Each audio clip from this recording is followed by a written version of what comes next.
dekat, tolong dekat.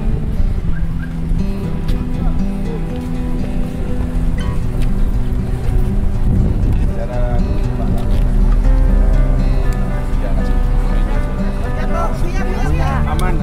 Jangan berlihat. Baik. Assalamualaikum. Waalaikumsalam. Kita sudah sampai dataran tinggi Giza. Dataran tinggi Giza. Dataran tinggi Giza ini lebih tinggi dari kotanya. Bisa lihat kotanya. Ini kotanya lebih kecil atau lebih rendah. Firaun milih tempat ini untuk satu-satunya alasan, biar kalau sungai Nil banjir, piramidnya tidak tenggelam. Tadi saya sudah kasih tahu untuk apa Firaun, fungsinya apa untuk membuat piramid ini. Kalau Firaun, arti kata Firaun adalah gelar, seperti menguasai negara disebut presiden, menguasai kerajaan disebut raja, menguasai Mesir juga disebut Firaun. Di Mesir ada kurang lebih 3.000 Firaun. 3.000 Firaun. 3.000 Firaun. Ya, 3.000 Firaun. Firaun paling terkenal adalah dipegang saya. Maksud saya bilang terima kasih. Firaun paling terkenal adalah Firaun Ramses kedua. Firaun sesudah diangkat jadi raja, ya satu-satunya tugasnya harus siapkan makamnya walaupun belum meninggal dunia, karena satu makam perlu waktu 20 tahun dan perlu bekerja 100.000 orang. Jadi piramid ini adalah satu makam buat satu raja saja. Ya, di sini ada 12 piramid. Paling terkenal piramid yang di belakang kita ini adalah piramid raja namanya Khufu. Di sini ada kurang lebih 112 piramid. Jumlah batu-batunya tadi malam dihitung Mbak Arif, katanya sama Ibu Eva, ya, katanya 2.300.000 batu. Ya kalau saya sih masih percaya sama Mbak Arif, tapi sama Ibu Eva nggak percaya. Kalau mau hitung ya, jumlahnya 2.300.000 batu. Berat satu batu yang di dasar piramid beratnya 15 ton. Berat satu batu yang di puncak piramid 2 sampai 5 ton. Halo. Yang bawahnya siapa? Halo, baru mau tanya, yang bawahnya siapa? Sampai tinggi 153 meter. Bu Eva gak meyakinkan bisa bawa. Belum lahir juga. Ya belum lahir juga. Kira-kira pakai apa? Ada yang tahu? Keren. Ada yang tahu? Dulu nggak ada keren kan? JNE pakai buat kirim barang di Indonesia. Kargo. Pakai apa? Kira-kira pakai apa? Satu-satunya orang dan satu-satunya buku yang sudah jelaskan cara bikin bangunan tinggi adalah Nabi Muhammad SAW dan Al-Quran dalam 2 surat Ghafir dan Al-Qasas.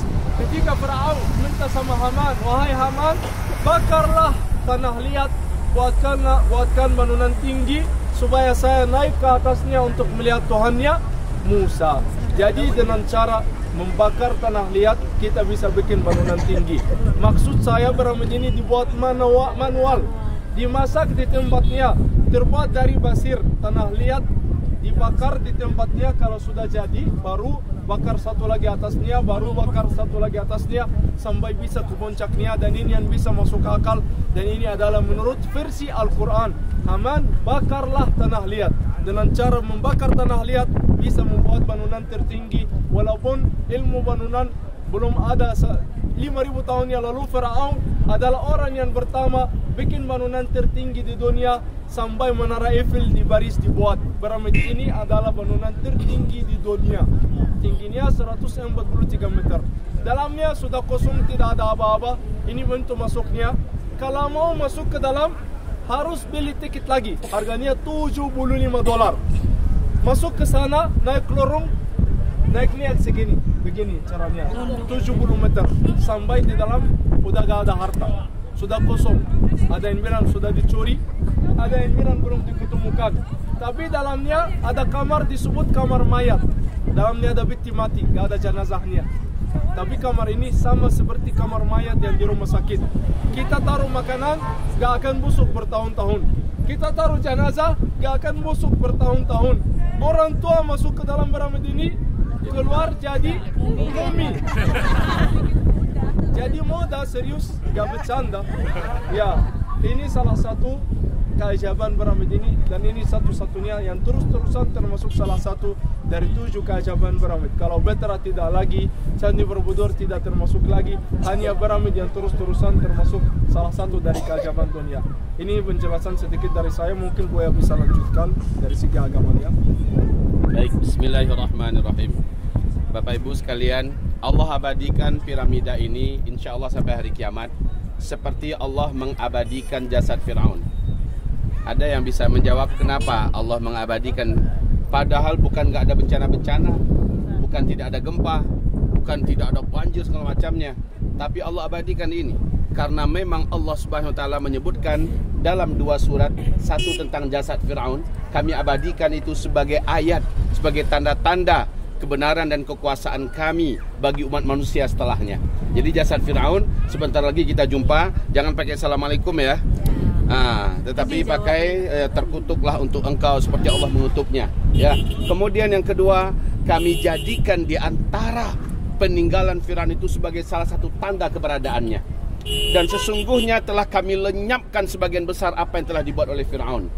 Masya Allah Bapak Ibu, Allah menyebutkan sesungguhnya teknologi kamu itu tidak ada apa-apanya dibandingkan teknologi orang-orang terdahulu sebelum kamu.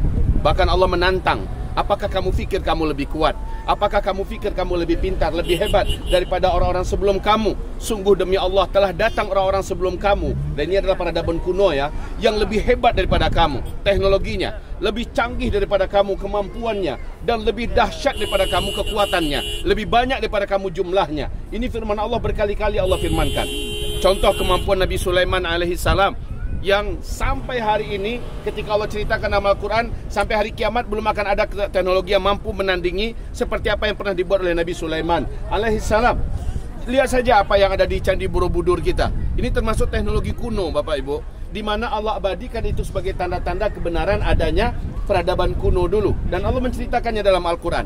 Firaun sesungguhnya, kita tidak boleh berpikir Firaun itu dengan celana kotok. Tahu celana kotok?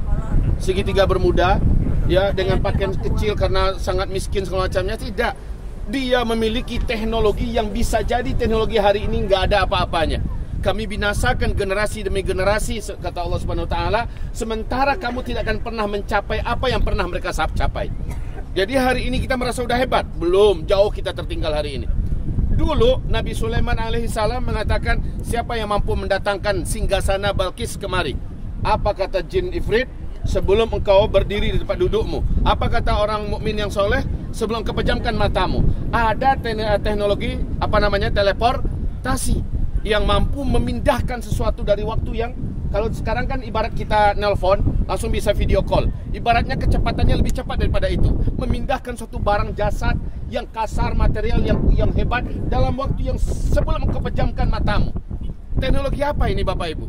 Di mana Nabi Sulaiman mampu membuat dataran di mana di bawahnya kehidupan ikan seperti laut, dan sehingga Ratu Balqis terpaksa harus menyingsingkan betisnya karena dia pikir itu adalah air dan kolam, padahal ikan di dalamnya berlarian. Wahai Bapak Ibu, teknologi apa ini? Apa kita berpikir zaman dulu itu kayak Adam turun dengan hanya memakai daun apa? Bohong. Nabi Adam telah Allah ajarkan segala-galanya. Wa 'allama Adam al-asma'a kullaha. Allah ajarkan kepada Adam segala-galanya. Jadi Adam ketika turun, Adam sudah menguasai semua teknologi. Jadi Bapak Ibu yang kami muliakan, tak benar itu teori manusia ini dari monyet dan sebagainya yang dikatakan oleh nenek moyang monyet itu, ya, si Darwin. Yang benar adalah manusia makhluk berperadaban. Jadi itu ya, terkait dengan piramid ini. Ini adalah satu di antara teknologi paling ringan, paling kecil yang mampu dihasilkan oleh Firaun di zamannya. Berarti tidak terkira banyaknya kemampuan Firaun yang lain, ya. Kemampuan Firaun yang lain. Ibarat Allah, bapak-bapak dan ibu-ibu yang kami muliakan, Allah mengabadikan dua ini yang tersisa, jasad dengan benda piramid ini, dan ini tidak akan musnah. Tapi uniknya, ini dijadikan sebagai simbol. Simbol apa? Simbol akhir zaman. Simbol Dajjal. Dalam uang dolar, malah segitiga ini yang dijadikan sebagai gambarnya. Ya, dan ada mata satunya. Maka ini tidak lepas daripada simbol daripada akhir zaman. Dan ini nanti akan memiliki energi gaib yang negatif. Beda habis dengan yang ada kemarin kita kunjungi ya. Beda habis. Maka Bapak Ibu ketika berkeliling di sini sambil mohon kepada Allah, lindungi kami di segala keburukan akhir zaman ya Allah. Sambil keliling di sini sambil foto-foto. Jangan lenyap aja kita dengan foto-foto bergaya-gaya kesana semari. Lupa kita minta perlindungan pada Allah. Lindungi kami ya Allah dari Fir'aun akhir zaman, dari segala fitnah Dajjal di akhir zaman. Lindungi kami ya Allah karena ini adalah simbol kejahatan akhir zaman. Jadi kita harus ketahui. Tapi walaupun begitu Allah abadikan ini dan kita datang karena kita memenuhi panggilan Allah. Berjalanlah kamu di muka bumi termasuk kemari agar kamu melihat tanda-tanda kebesaran kami ya. Maka kunjungan kita kemari termasuk ibadah tidak? Termasuk ibadah karena perintah Allah Subhanahu wa taala. Oh, yang seperti ini memang kebanyakan orang berfoto-foto saja. Kita foto iya tapi mengambil ibrah iya. Kita berfoto iya tetapi mengambil hikmah iya. Kita dapatkan dua-duanya sekaligus. Demikian Bapak Ibu ya. Mudah-mudahan Bapak Ibu nanti semakin ketika pulang mampu menceritakan ini. Lalu ke depan paket ini sampaikan kepada publik. Datanglah dan ambil iman dalam setiap perjalanan. Datanglah, kunjungilah tempat-tempat bersama Buya Zulkifli Muhammad. Ada promosinya ya. Ya. Bersama Buya. Karena Buya nggak akan berangkat kecuali dengan Kasas ya. Oke lah. Kalau gitu Desember nanti ada berangkat. Nah, rekomendasikan. Buya yang pimpin insya Allah, bimbing maksudnya ya. Buya yang bimbing, oke? Hah? Diskon 1 juta, Masya Allah. Diskon 1 juta langsung dari Pak Ala. Pakai buat diri sendiri, buat keluarga, buat teman, buat sahabat. Oh gitu. Masya Allah, Masya Allah, Masya Allah. Alhamdulillah ya. Baik Bapak Ibu, dapatkan iman dalam setiap perjalanan kita. Dapatkan diskon juga. Asik. Oke, yang namanya diskon semua orang suka ya. Diskon 1 gratis 1 kan? Baik, Assalamualaikum warahmatullahi wabarakatuh. Baik, foto ya, foto di sini bisnya yang lurus sebelah kiri. Pilih foto luarnya beda dengan foto masuknya. Kita naik kelas lagi. Ya, foto-foto sekitar sini lurus ke bis.